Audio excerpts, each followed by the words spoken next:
We're here today with a wonderful special guest, somebody I've known for a while now, and who I feel very, very close to. And I basically, you're my sister from another mother. This is Another the mister? yes, exactly, the beautiful and talented and rare bird here, Elle Becker. Thank you guys for having me on today. And Sturge, you're like the little brother that I guess I just got stuck with. I'm kidding. No, I Oh, love you to bits. oh, You're like my little bro. I appreciate that. Yeah, and as you guys know, I'm the Sturge writes it down. And go ahead, Brandon. And I am Brandon Elrich trying to find the chat. I'm trying to find our live and I'm not I'm seeing the finding it. live chat. We have 10 people in here already. Lisa Joy's in here. You ready, Yeah, Grandma's I in mean, I here. see him coming in on the phone, Uh, but I was like trying to find it on my computer so I can see it easier. It's so hard to see, like fitting on the background. You have to like put your hand behind it, see like what people are saying and stuff. So, mhm. yeah, anyway. Well, I want to start off the show really quick because the way we normally start off is we chat a little bit, but I feel like I should dive right into this. What we're all thinking right now is grieving the huge loss and legacy. Well, her legacy will live on, but the huge loss of a legend, a beautiful human being, an angel, Dolly Parton, at 80 years old. I mean, literally my partner's favorite person, one of my favorite people as well, and we are all so very sad. I want to take just a couple seconds of silence here to acknowledge just how beautiful of a human she was and how much we're all going to miss her.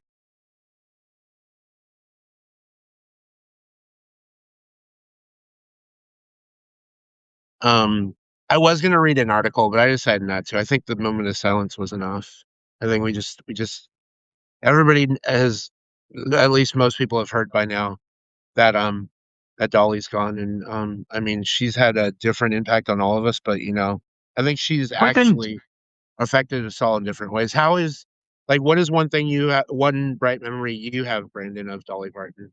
I thought I was gonna say we could like talk about what And I was song going we to ask liked y'all or next. what Yeah. kind of or movie or whatever we most associate with her. But um I follow her. I subscribe to her publication on Me Substack, too. so I've seen a lot of her little videos where she just tells little stories about certain songs or how she was inspired by them or that kind of thing. But I mean I love her songs. I respect her as a songwriter. She's written so many songs for not only herself but for different people, different artists and everything. Of course, I love I Will Always Love You, Jolene, 9 to 5. I love 9 to 5. I think I that's love such a that fun, one. Coat of yes. many colors. Yeah. And I loved the Problem movie with too. Jolene She though was, is once you hear Jolene, you hear it, you want to sing it, and it's stuck in your head for like 3 days, you know? yeah. Yeah. So How about those are my favorite songs probably of hers.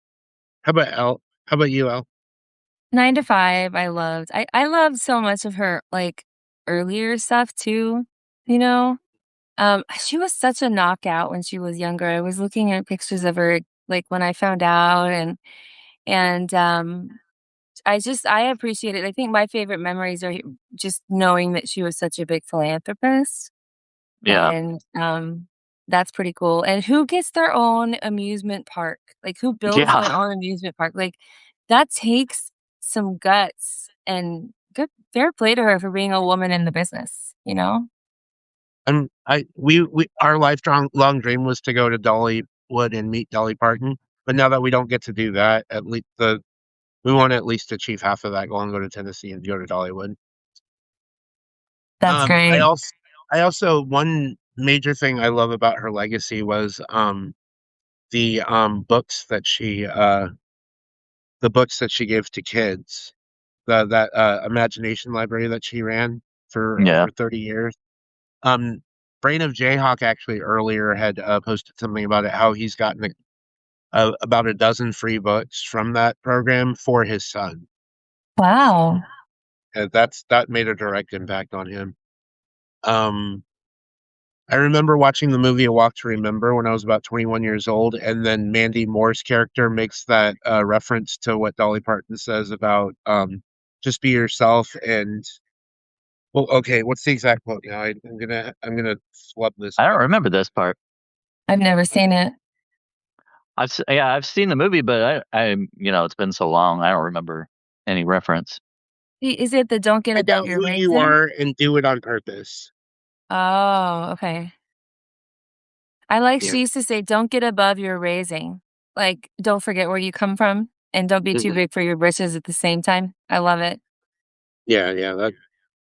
The one I hear say a lot is it takes a lot of money to look this cheap. or I the never heard that. criticisms when people tell her, uh, you know, uh, they comment about her boobs and her blonde hair. Well, she's like, oh, well, they try to say that she's dumb or something. She's like, well, I know I'm not dumb, and I also know I'm not blonde because she wasn't a Yeah. natural blonde. She did it, I think, to please herself. She didn't have to have the looks and the curves that she had. But I think she was a remarkable businesswoman, and, I did hear that about her, and I remember reading something a couple years ago about she was still really active in her businesses. Hmm. Yeah, and her song, All like the way up till she died.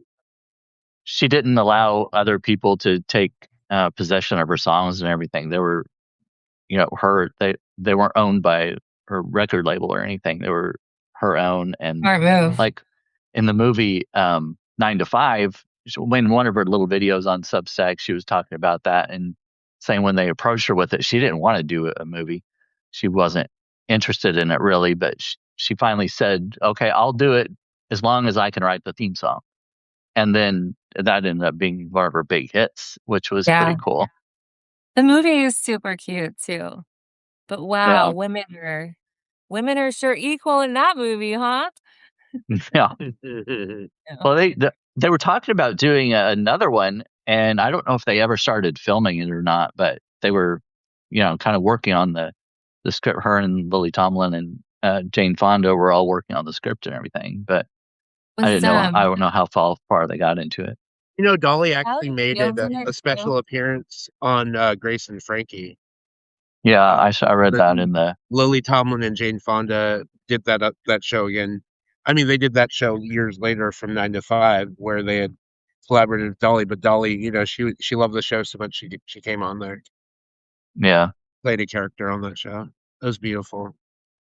Um, okay. Dolly, you will always be remembered. Rest in power, girl.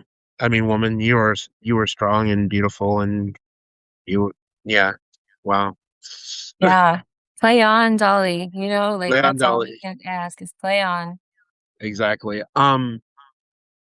This feels like a very rough pivot at this point, but now this is the segment usually where we get to share what story we have from the week that we want to tell people. Uh-huh.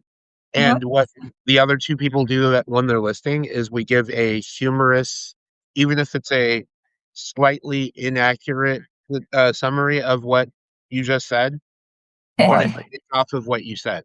So, Elle, since you're our guest, you get to start and tell the first story to kind of get into the vibe, and then you'll hear what we say about what you're telling us, and then we go from there. Okay, just anything? Any Just Yeah, yeah, anything that any happened to you like over the last week or recently. or Okay, whatever. Yeah, so my like we your just move. moved, and we're in the process of unpacking, and part of the thing when you have help packing is you can never find anything when you unpack, and you end up having to buy something little that you have to replace because you don't know where it went to. And so, my housemate's been getting all the little stuff for the house, and she's been, bargain hunting, and it's been awesome. Well, she came in the other day with 2 life-size skeletons.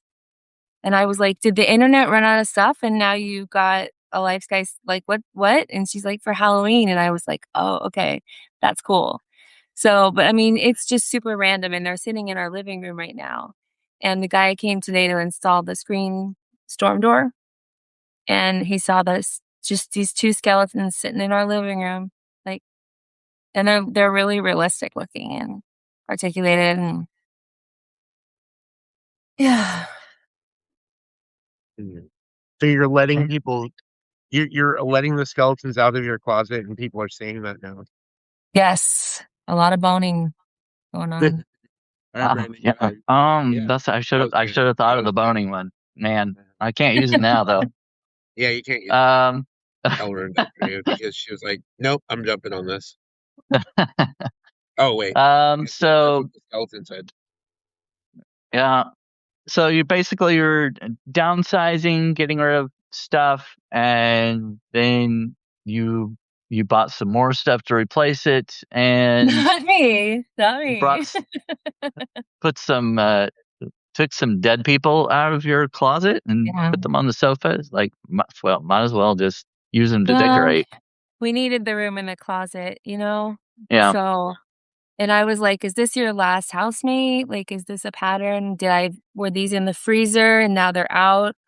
And she's like, "No, it's Halloween." And I was like, "That makes a lot more sense than this is a dead person," you know? All right, So did Brandon, the go ahead. did the guy ask about it? Not to The me, screen but door I guy? saw him, like, every time he walked through, he'd just kinda look, and we named him It's Jack like, and Helen, and so I was like, oh, "Oh, Jack." Jack keeps falling over, and then yesterday, the cat walks up to Jack, and his arm was kinda just going limp, you know? And so he he was a gay skeleton. literally yeah, I think so, because every time we set him up, that happens, I don't know, Mm. but, Helen's kind of doesn't know what's going on with their relationship much right at this point, but anyway, the cat goes up and he sees these appendages of finger bones, and he just starts scratching himself with the hand and then licking it, and then he started chewing on the bone, and it was like, "What is happening? This is so creepy." So, You should, yeah, you can set after you use the skeletons, you take the arm off and set it like a cat scratcher, like tie it to a piece of I wood don't or have to something, reach and far, just, like, just let do it. it. Yeah, Yeah. yeah, you'll Right. probably enjoy that. Pussy likes the bone. I did the All right, joke for you. I know. Brandon, okay, go ahead and tell us about your week, and then Elle and I will have something equally fun to. Oh, well, you may not have much to work with because I didn't do a lot over this past week. I did do a baking video using a corn muffin mix, and I made some uh, Some good. cornbread blondies, which were a little different. I mean, they tasted better. I don't like cornbread, so I was trying to use this muffin mix for something other than cornbread, and I came up with the blondies, brownies, but blondie, but they had chocolate chips and stuff in them. But Yeah. other than that, I watched a movie. I don't remember now what movie it was. Apparently, it wasn't very memorable. Um, oh, The Last House is one I watched. I don't know if I watched it in the last week. The Last House. It was a horror movie. Well, It just came out this The year. Last House, yeah, I've heard about that. Was it good or I didn't think it was great. It kind of had the vibe of Bird Box or Quiet Place. If you have watched either of those, I love both of those movies. So I was kind of hoping this would do well, but it's like, well, it got into it, and I'm like, this kind of Yeah. plot I've plot seen holes, and Bird yeah, Box. What was the other one? Or- The Quiet Place? A Quiet Place. Yeah, the one with Emma, or not Emma. What's her name? Emily Blunt and Emily Blunt, John the Krasinski. married Yeah. Oh, couple. okay. Yeah, married Yeah. couple. It was so good. I thought it was really good. And then the sequel. I haven't watched the third one yet. The prequel to both of those, Day One. But We'll have to check that out. Yeah. Yeah. Okay, so you watched a ton of obscure movies this week and we're lazy. That's all I have. okay. I How didn't about I you? all I got out of that was that you are a very lonely man and you're gonna die all alone. Oh wow! Oh, that was a Stearns level burn right there. I'm just Woo! kidding. Help bring You in know, the I fire. can't be No, I always tease Brendan like I that. know, but every time I burn someone, I feel so bad about it afterwards. Oh, hello, Wendy. Yeah, no, Elle was a great fit for this segment. That was amazing. Let me go ahead and do my story, and then you guys can chime in. So let's see, Monday. So that was yesterday. Two big things happened. I was able to walk 50 feet with just my cane. which is a huge improvement now that we're going into the 14th week of recovery. And then we went to a Mexican restaurant on Monday, and Mike and I shared a $40 plate of fajitas for two. It was a big ass, like, mushrooms, peppers, avocado, tomatoes, like steak, shrimp, like, oh my god, sizzling hot. Brought us like 6 tortillas each. We got a salad with rice and beans on the side. Um, and then we had jango for dessert, which, if you don't know what jango is, it's a Mexican dessert that is fried tortilla filled with cheesecake, topped with chocolate syrup and vanilla ice cream with sprinkles. And oh my fucking god, that sounds good. yeah, that I mean, I'm diabetic, but, like, I don't do that a lot, so Sounds like a cannoli, like a Yeah. like dessert. a cannoli. It's basically a cannoli, but like Mexican style. Yeah. And then we found a cool vape shop in this little town of Andover, Ohio, population about 900 people near the Pennsylvania border. And they had some cool stuff in there. And we talked to the guy. He shared his life story with us a little bit. He was kind of cool. This young kid, like mid to early 30s, worked in the store. He was a really cool guy, and he was really warm and welcoming to us in the vape store. Yeah. I mean, Monday, that was what I wanted to focus on. I did a lot more this week, but I'm gonna focus on what I did Monday, and that's what I wanted to bring today. So, I mean, roast away. Elle, you want to start, or you? Go for Okay. it. What I got was you walked 50 feet to cane someone at a Mexican restaurant, and there was a young guy bend over. Bend over. Is that the place you said? I heard Something like handy. hand over. Something about vaping and yeah, I don't know.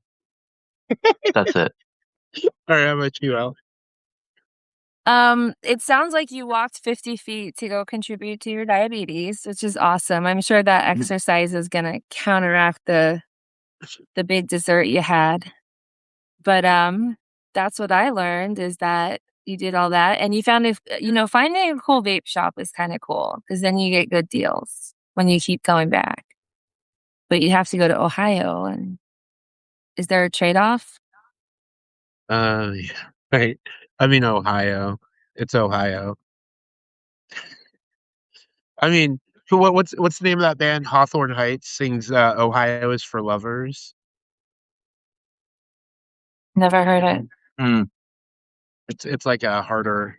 I don't want to say punk, but maybe like nah, punk adjacent. Alternative. There you go, Mike. Punk adjacent. My heart. That's a good genre. I've never heard that before. Is it like in the record store, like really tiny? Like punk, rock, and punk adjacent?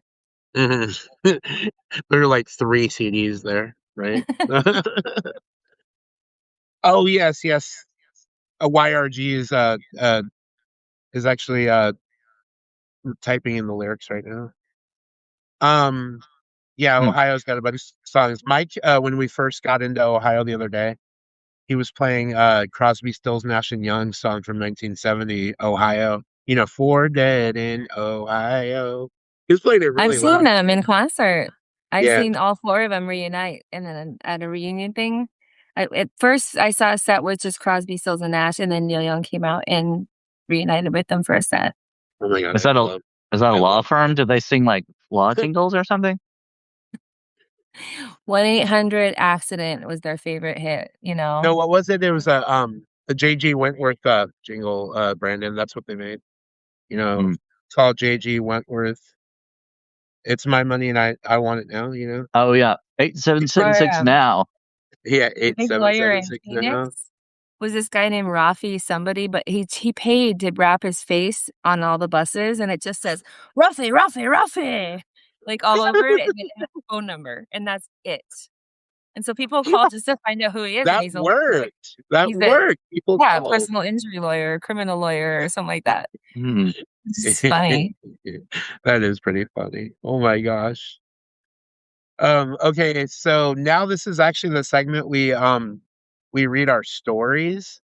And I actually had a different story in mind to read today. It was about Mike's birthday last year, but since the whole Dolly thing happened today, I actually remember that I had written a story about Dolly Parton 4 years ago, and I'm gonna read that one today. So, but I mean, obviously, since you're our guest, Ellen, you told me what you're reading, you get to go and start first. So, Oh, you can go first if you want to, no, no, since it's we about always let the Dolly. guests go first. Okay. I guess should I read the one that I was talking to you about? Yeah, yeah, I like that Okay. one. It's not that long. This is called $3 and a Cherry Limeade, and I'll be publishing it on Substack after this. All right. I love to smile, and it's not hard to get me grinning. It feels good to smile, but I'm talking about spontaneous smiles, not the posed ones practiced for photos. I mean the ones that bubble up from your sternum and crinkle your eyes.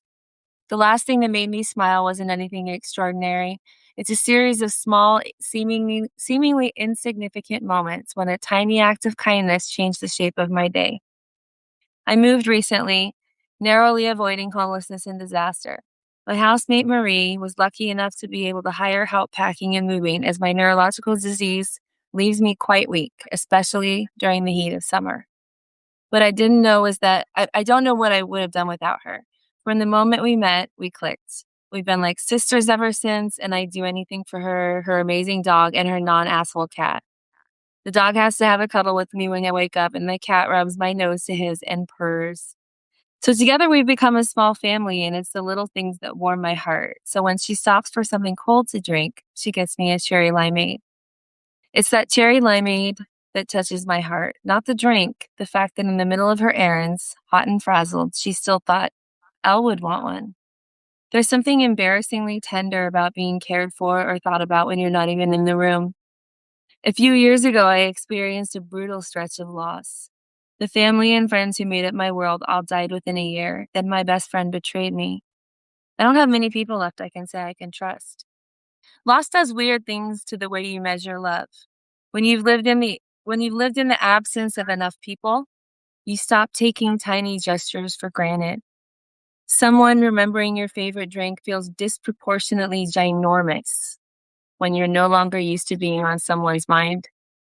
A text simply saying, "Did you make it home okay?" can mean the world to someone who experiences endemic loneliness. The other day, I went to buy a new cannabis pipe, and I was $3 short in cash. Turned out they didn't take credit cards. So the nice man at the counter said, "No worries," and he took the $3 from his tip jar to make up the difference. It's a small, Oh, seemingly meaningless random act of kindness, but he didn't have to do that, and it doesn't feel ordinary to me. It feels remarkable. Ordinary kindness is wildly underrated because we tend to measure kindness by the size of the gesture, and I think we have it backward. $3 from a tip jar won't change my life, and neither will a cherry limeade, but both changed my day. And maybe that's enough. We never know the battles that someone may be fighting when we cross their paths or the emotions that they carry. The guy at the dispensary didn't know I was on the edge of homelessness or the people I've buried and the friendships I've lost. He didn't know loneliness follows me around like a second shadow. He just saw a woman who was $3 short and thought, I can fix that. And he did. Funny how $3 and a cherry limeade can find their way all the way to your sternum. oh, that's great. Yeah. Oh, How and sweet. I read it, but like hearing you read it out loud, that was just more impactful. It felt I felt that. I felt that. Just the little things that just perk you up, and having somebody that you live with that you just have that kind of relationship with. Yeah. Nobody Very wants to important. have a It's housemate, underrated. Mhm. but when you do, you got to have the best one possible. And I do. I'm just really lucky. So that's always good, you know? And she totally looks out for me on my bad days when I'm really weak. It's Mhm. stuff gets done. I can't explain it. Or she'll drive me to the doctor or whatever I need.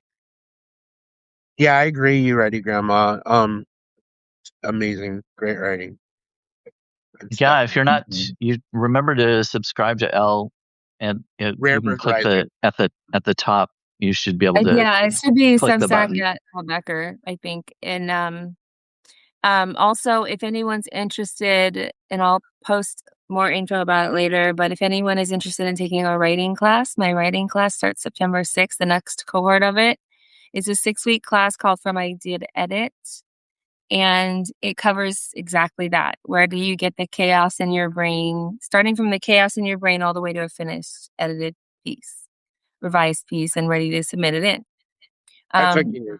It's amazing. It's for just taking it, yeah. So, and it's $100, but it's sliding scale. Nobody will be turned away for lack of funds. And it starts Sunday, September 6th at 2 p.m. So if you guys are interested, I'll post some information about it later. But thanks for letting me plug it. Yeah. Yeah, I like how your writing is versatile too. You write a lot of funny stuff, satirical stuff, but this is an example of one of the really heartfelt ones. I really like it. Thank you. Yeah. Yeah, I was I gonna like the do humor variety. piece, but they felt longer, so I Mhm. didn't want to do one that was too long. That was a good one. I probably shouldn't be eating yogurt on camera. Sorry. That was your eating. Yeah, yogurt with berries, blue and strawberry.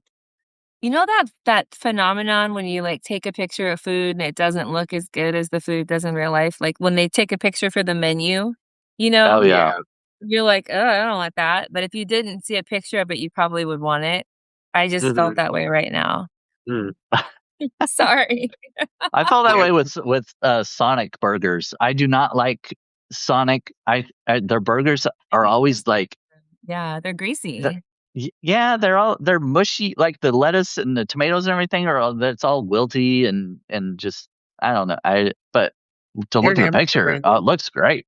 No, but look, you're an amateur, Brandon. When you go to Sonic, you have to order the hot dogs. Yeah, I And don't don't eat put their hot dogs either. and don't put ketchup on them.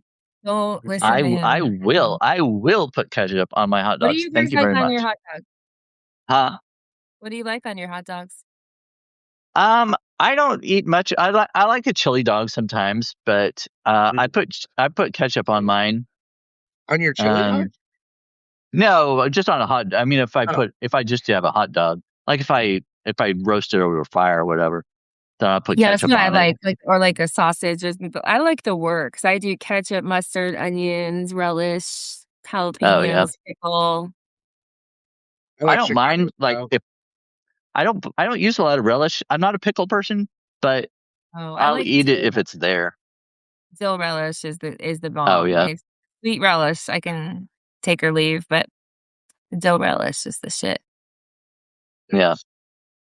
All right. By the way, Elle, if you tuned it, I think you might have seen it last week. The hot dog reference was to the Oh debate yeah, we had last week yeah. with ketchup along on hot dogs, and you'll see what happens in our debate section. We get a little spirited here. It's coming up near the end. Um, but Brandon, go ahead and read yours, and we're gonna just have a short conversation about yours after you read. Okay, let's see. I'm gonna do. Disgustingly eat on camera. Yeah. I'll read the one I posted last week called Nobody Wanted the Orange Juice. Mm. Nobody wanted the orange juice. It was tart, pulpy, sticky, but it was new and different, so the other groceries in the refrigerator accepted it. It was full of vitamin C, so it was supposedly good for you, right? OJ was eventually voted leader of the fridge. It was initially suggested by the huge vat of mayonnaise that's been there a decade. Nobody remembers buying it, but removing it feels wrong somehow. Mayo was supported by the rest of the expired condiments that no one has the authority to throw out. A majority of the 9 white eggs sitting in their lofty balcony in the fridge door confirmed the appointment. Some were accused of being cracked, or at least hard boiled. None of the items in the fridge like drastic change, so everything sits there getting crusty and moldy. Even the leftover McDonald's that no one has seen in over 7 weeks. Rumors continue to circulate that it has enough preservatives to remain edible. It should definitely be thrown out, but no one has the guts to open the wrapper to see what's inside. The OJ promised health. Avocados were no longer needed to sustain us, or that queer-looking eggplant. Is it a fruit or vegetable? Is it a fruit or vegetable? We don't know, but it matters, damn it. It wasn't long before the OJ spilled all over the fridge. It was a gross, sticky mess. The OJ even seeped down into the crisper drawer. A pint of heavy cream was tucked away there because it had begun leaking out a while back. The drawer started being referred to as the Holstein files. But now the OJ completely covers it.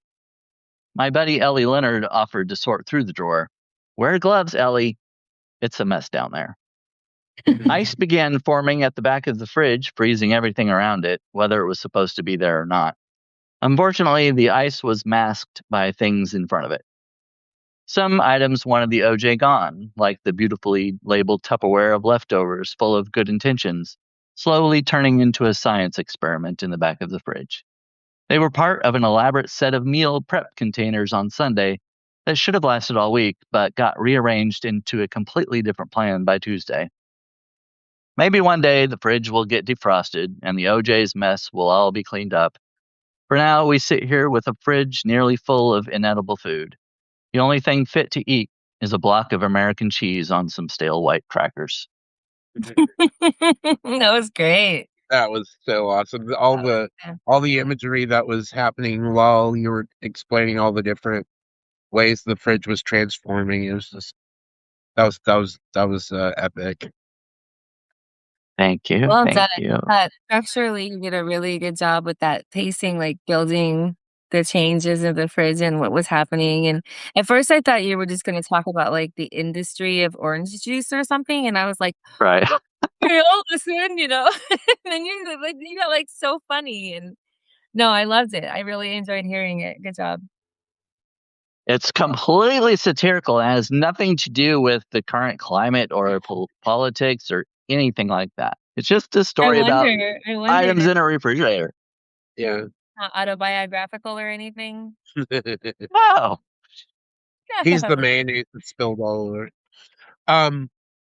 But never mind. My mind is going places it shouldn't right now. I'm gonna go ahead and read this story that I wrote on September 4th, 2022, so almost exactly 4 years ago, about Dolly Parton. And it was a self-reflection writing challenge, so I wrote basically how Dolly Parton inspires me every day, finding yourself and what that does for you. This story actually went viral, it got thousands and thousands of views, so I was really happy about that. But I'll go ahead and start reading it here. I remember first hearing this quote from Dolly Parton herself, although the quote is definitely very Dolly sounding, but from the emotional movie A Walk to Remember in the early 2000s with Shane West and Mandy Moore. It was one of Mandy Moore's character's favorite all-time quotes from Dolly Parton. This is the one I was trying to find earlier. Find out who you are and do it on purpose. Simple yet poignant. I spent a lot of my life hiding my true self. I didn't want anyone to know who I was, and in doing that, I damaged my ability to properly figure out who I was in the process. Once I came out as gay, I started to take stock of myself and find out who I was throughout the years. After that, I had met my partner. He also helped challenge me and figure out who I was as he started figuring me out better as well. Then I did something transformative. I started owning up to who I was. I figured out who I was and wasn't going to apologize for that at all. Started finding out what I liked and what I didn't like. I figured out how I perform under pressure and did something unheard of. I I used to truly hate myself at times. Then I started loving myself more. My partner loved me. Why wasn't it possible for me to do the same? Once I purposely started to find myself in my way, my decisions became a lot easier to make since I understood what I wanted. This ultimately led me to the realization I could totally live in a traveling vehicle designed to house me and my partner. If I thought that I couldn't handle it, then I would not have agreed to that direction. Our life is gone.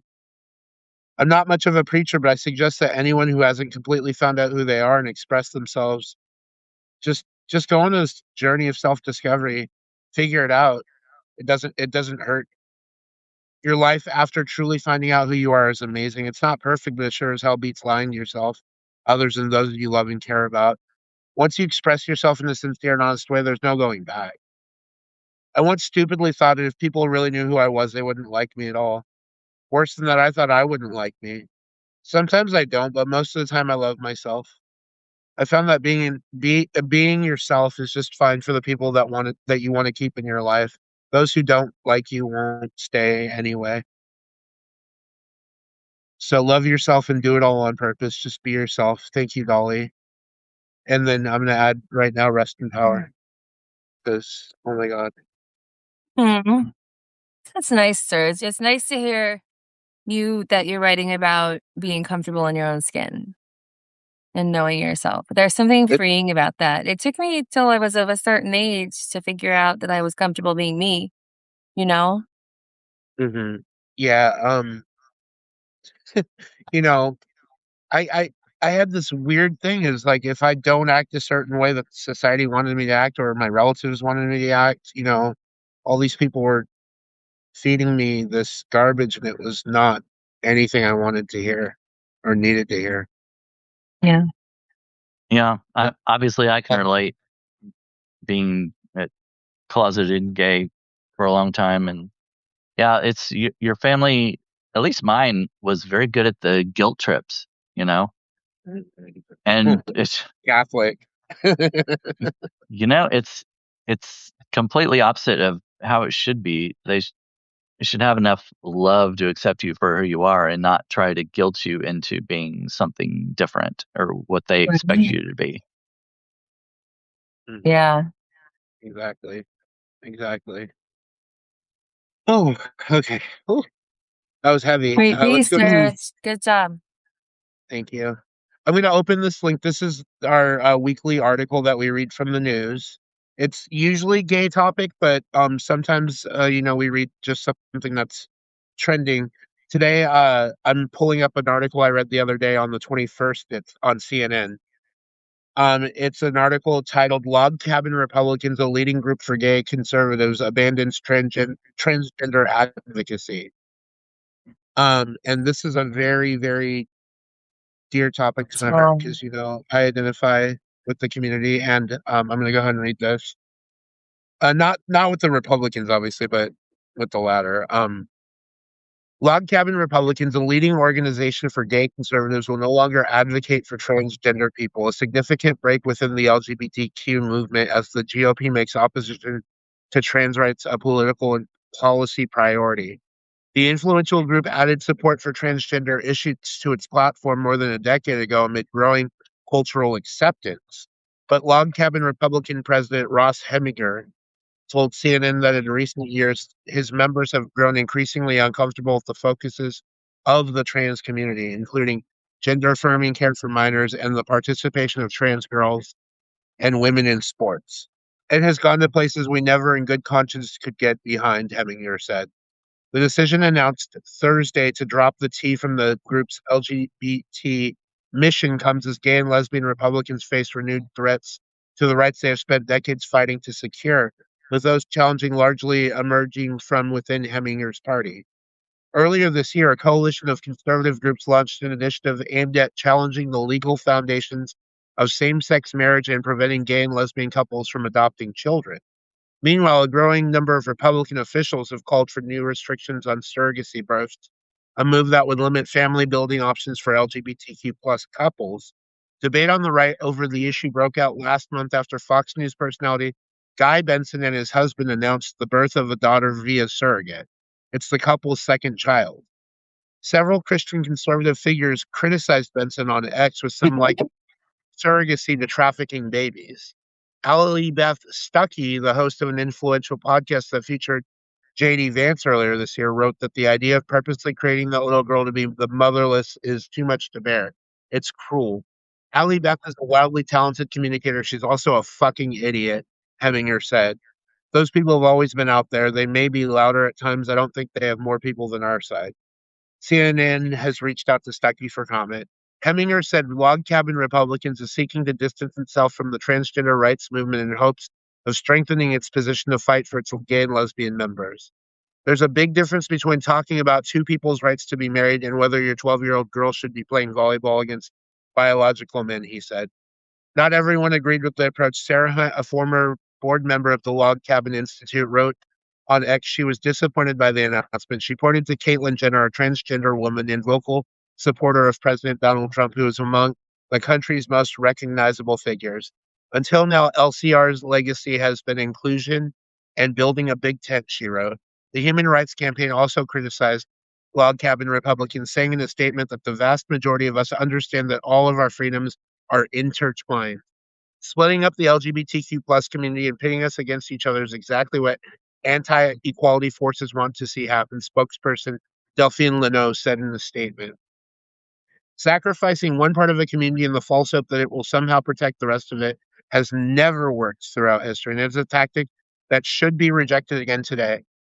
Opposition to gay rights has largely faded from Republican campaigns since the Supreme Court legalized same-sex marriage nationwide in 2015. Under Trump's direction, the GOP removed objections to same-sex marriage in its party platform when he won the nomination in 2024. Since taking office again, Trump has elevated several gay men in positions of power in his administration, including Treasury Secretary Scott Bessent and Richard Grenell, a special presidential envoy for special missions. Log Cabin Republicans has benefited from its proximity to the Trump administration.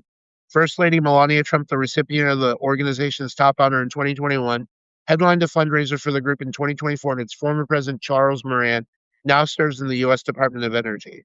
But CNN reported in June that some groups are eager to revive old cultural battles once Trump is no longer presiding over the party. They have been energized in part by the growing pushback to trans whites, as well as Justice Clarence Thomas's explicit calls to reconsider the ruling that legalized same-sex marriage nationwide, which he made in a concurring opinion when the court overturned the constitutional right to an abortion in 2022. Last year, the Supreme Court declined to revisit the issue.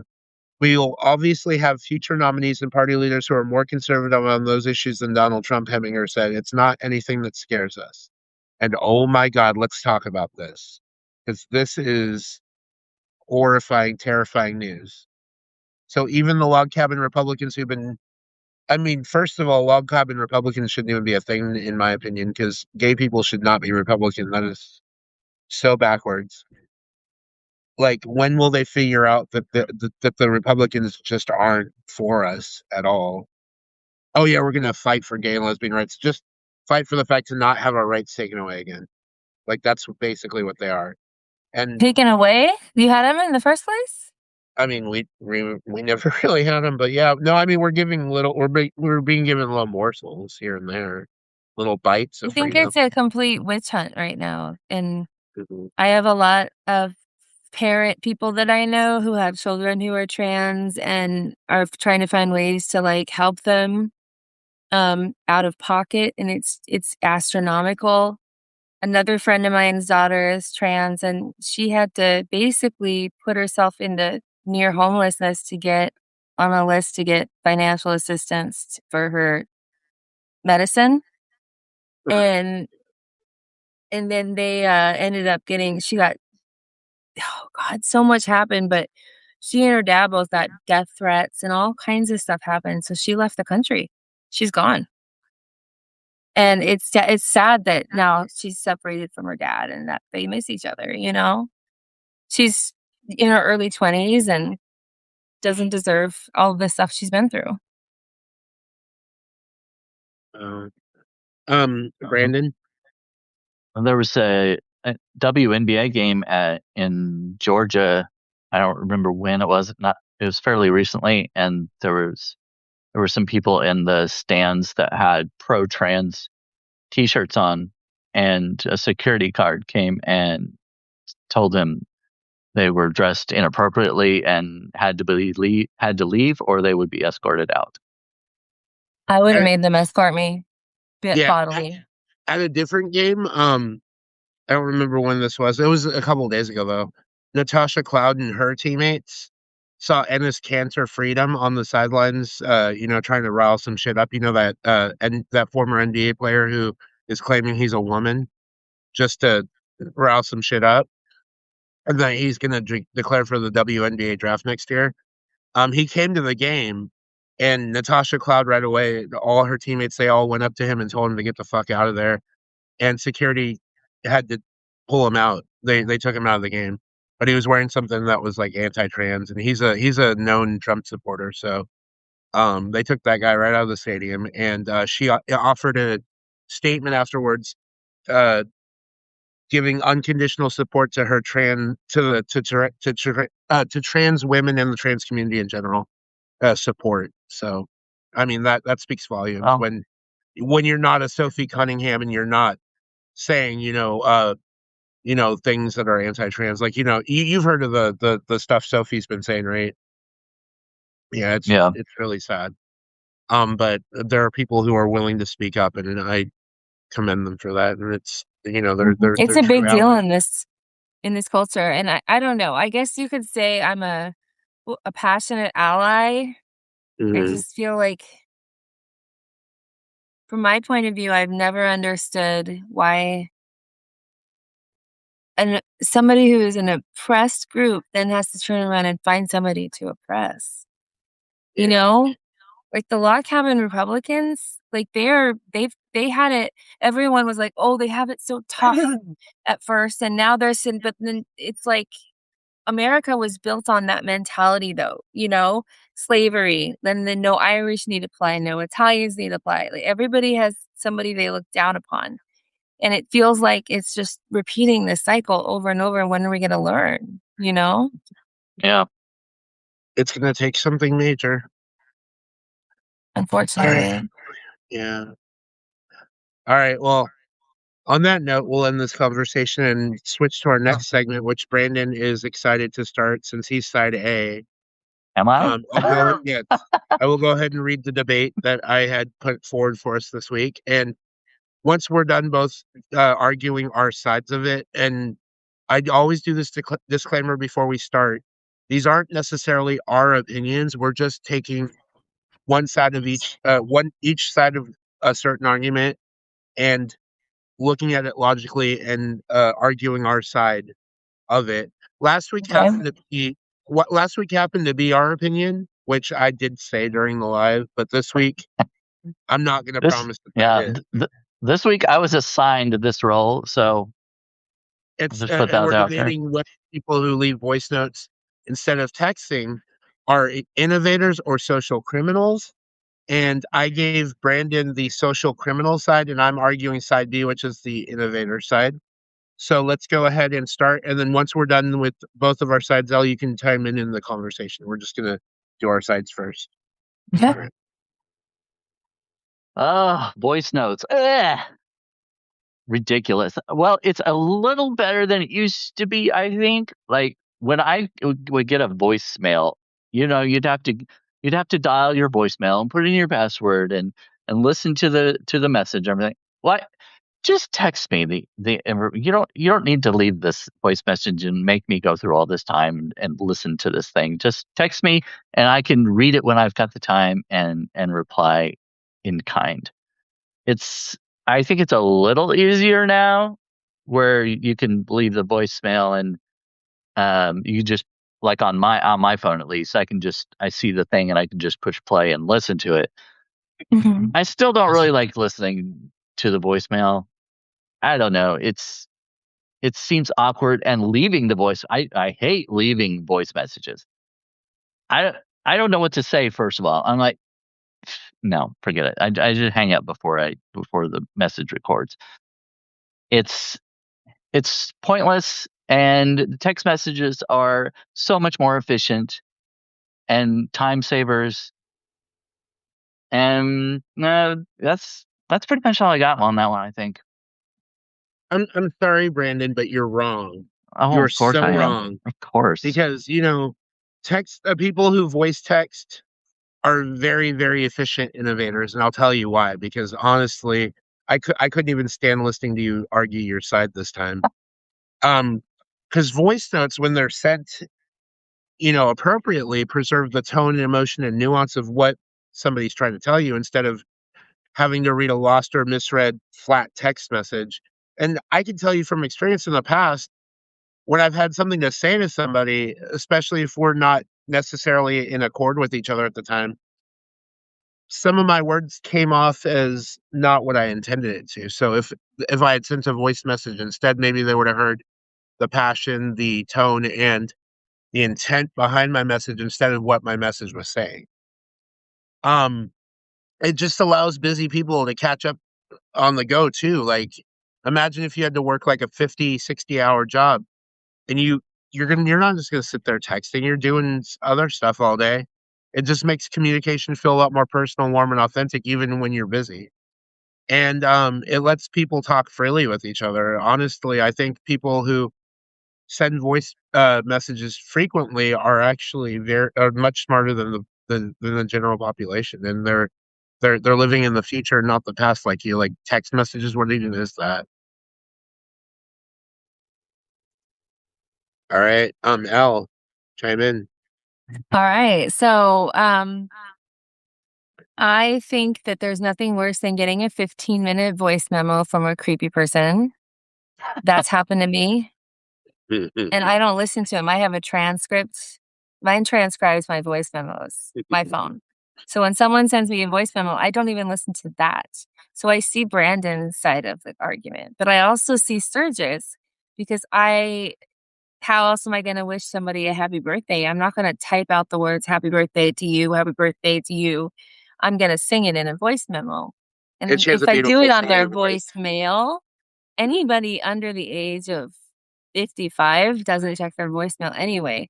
So, I mean, show of hands, how many you wait for it to fill up so people stop leaving you voicemails and then they say, sorry, the mailbox is full. And then you don't have to worry about it. Yeah. So with that argument in mind, I wouldn't necessarily want voice memos to replace text or be a thing like that everybody does, but it does get nuanced language across. You know? Yeah, exactly. And then I think you were very diplomatic in your approach to that answer in responding to our debate because you acknowledged Brandon's side and also acknowledged mine and kind of blended it. So I like that. I think that's been a theme of all of our guests so far. Ben, Walter, and Elle have all been like. Actually, Ben, I don't think he didn't talk about either. So he talked about something No, completely different, it which was is funny. just on par with Ben. You have to go watch it. It's actually pretty Yeah. funny. But yeah, Yeah, very no, for diplomatic. sure. Yes. Yes. No, that I I love this part. That I was have a great. So, question for you guys though. yes. Would you rather have a masterpiece that becomes a masterpiece posthumously? Okay? So Okay. after you're dead, you get huge, or you get famous now, but on stuff you privately think is your like most mediocre crap you've ever written, and that you can do better. But that's the stuff that makes it, and you have to like keep churning out that crap for life in order to stay successful. I'm a What legacy would guy. you rather I have? would want my legacy to live on. I don't care about personal triumph during my life if it's just crap. So you're more I into the want it to mean afterlife something. afterwards? Okay. I want it to mean something. I think I'm the opposite. Because after I'm dead, who cares? Yeah. Unless I would have kids or something and would benefit from like royalties and stuff like that and help them as they get older or whatever. Yeah. But I don't, so it doesn't apply to me. So yeah, I want it now. Yeah. That makes sense. Because I mean, how many hits have we actually read in the world? How many books have you read that were mediocre and they were bestsellers? Yeah. Right. You know? I mean, I can name a few, but let's not. But I'm kidding. But I mean, there's a lot of books out there that I always found to be questionable where they got published in the first place. Some of these big books, you know? Yeah. I wonder what publishers look for sometimes. Mhm. It's a mystery. Yeah, no, definitely. Okay, so Elle kind of transitioned us perfectly into the next segment, which is one of the final segments, by asking that question because I ask people to bring us mailbag questions every week, and I go ahead and Oh yeah, I we forgot answer about them this. on camera. So all three of us are gonna come up with an answer to the three questions I got this week. I'll go Yeah. ahead and start by asking the first question. So somebody wrote me said, So I have a coworker who always likes asks to carpool with me because we live so close together. I love them at work, but my morning drive is about me being alone and being able to sing my music at the top of my lungs without being judged. Am I a monster if I lie and say I only started doing early morning errands just to get out of it? Or should I what should I do here? I say, put your boundaries out there. Say, you know, I would, I like seeing you at work, but my drive is my time, and I want to keep it that way. How I about mean, you, I Alex? would just say that. flat out. Yeah, I would say the same thing. It's nothing personal. Maybe I can give you a ride home, but I'm definitely not giving you a ride there because I need it to get ready for the day. I could also see like compromising, saying, well, we could do it every Friday or something like Yeah. that. One day Or a do a week. carpool If karaoke? Yeah, as long Cash as cab. long as you if yeah, as long as you let me sing during the ride, then Yeah, and that may right. stop them from asking again. Right. Yeah. So okay, the next question I have here. Well, yeah. So obviously the backstory here. So they told me that their friend invited them to a birthday party at a really expensive restaurant. All they ordered was a side salad. Well, they did say they put extra cheese on it, so I mean, I guess that's something else. And some water. At the end, they wanted to divide the bill evenly, and they said that I owed $80 for the party. Do I pay it or what do I do here? Because like I feel like I shouldn't have to put in more than I actually got out of it. So, what do you guys think? I would speak up in that case. I'd be like, I'm not paying $80 for what I got a side salad and water. Well, they I'm did not get extra paying. cheese. Yeah, the extra cheese. What is that? A dollar at most? Mm. No. Yeah, I would too I'd because speak up. that's really about you. If you don't speak up, that becomes a you problem because it's really about boundaries and saying, you know what, I did this so I could save some money. This is why I ordered what I did, and I don't have Yeah. it in my budget right now for this meal for an $80 meal. Yeah, If I knew I was gonna pay $80, I would have ordered this, more. not Yeah, this. You know? yeah.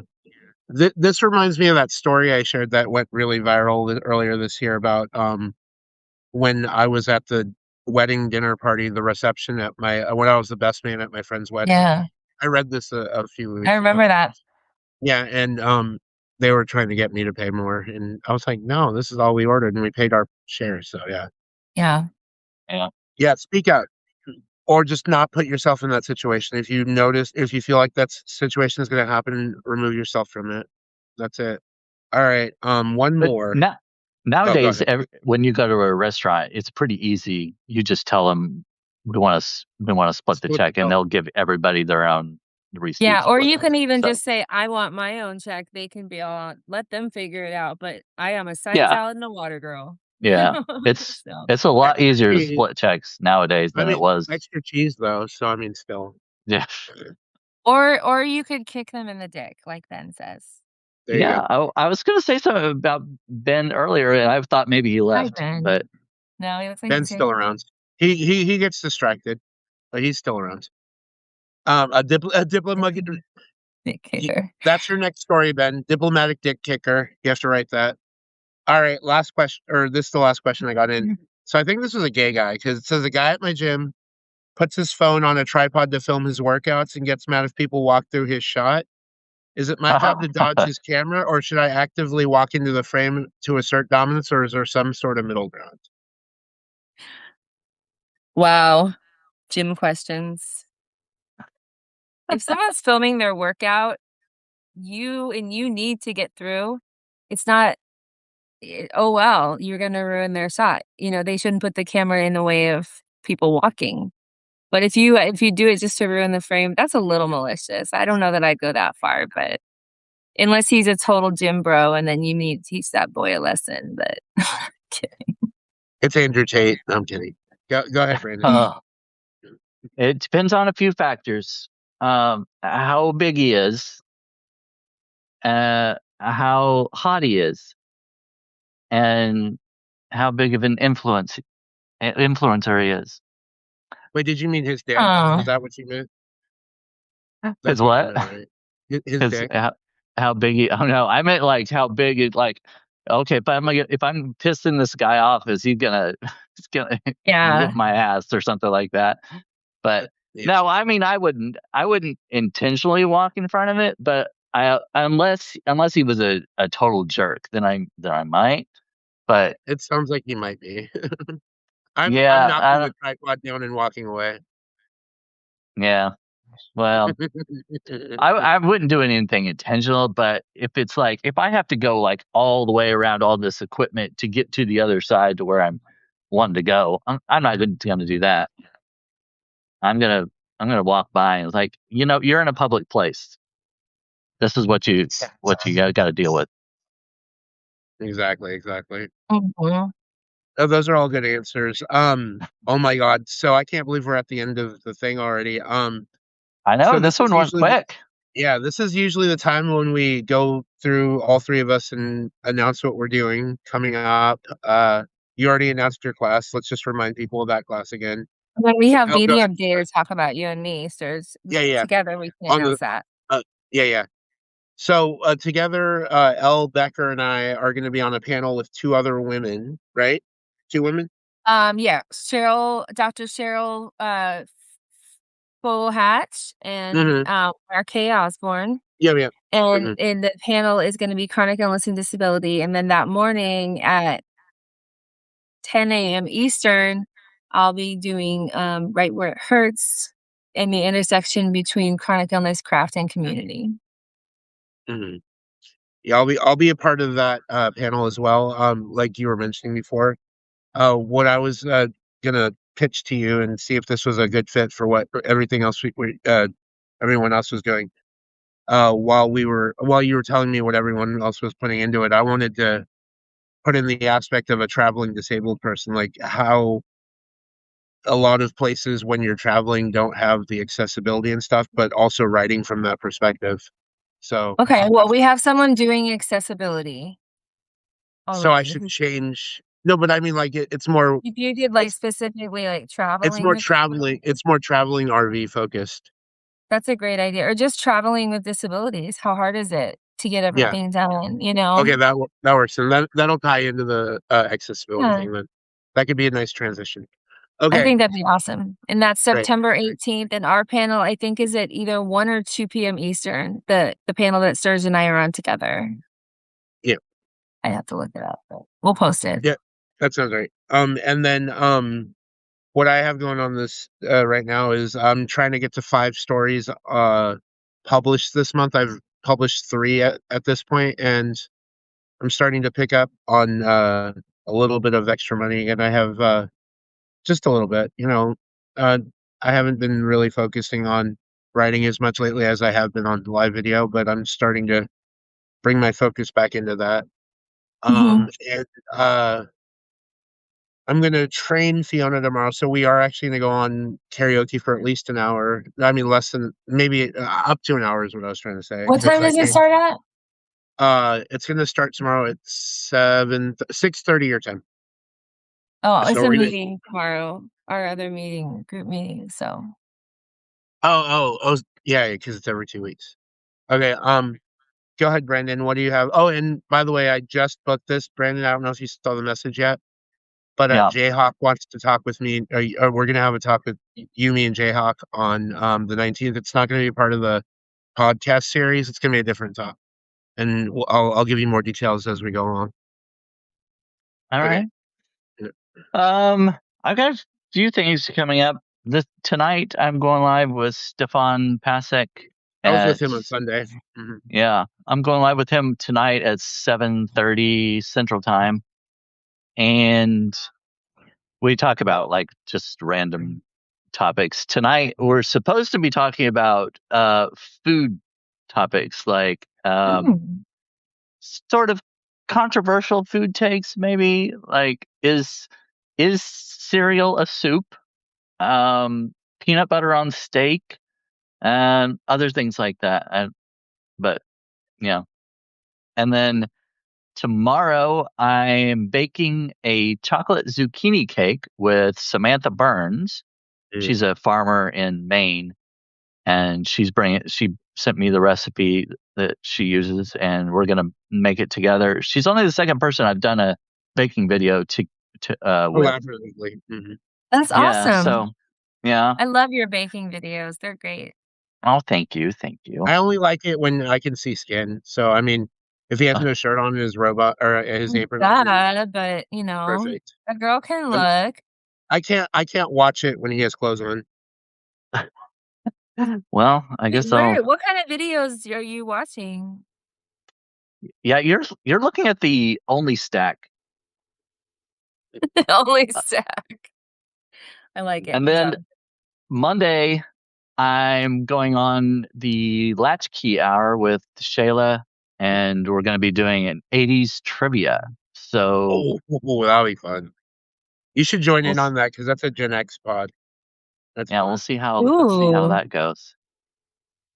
I'm pretty good at 80s and 90s trivia. I'm gonna watch. That'll be fun. Yeah, I'll watch that. Cool. All right. Yeah. Well, you thank you for coming. You were great, Elle. We really loved having you. Obviously this is Elle Becker right here. I'm Sturge Writes It Down. And I'm Brandon Elrich, and this has been another episode of Tuesdays with Two Gays and a straight woman. And a gal. And a gal. Yeah. That's right. Exactly. Thanks everybody for coming in. See y'all later.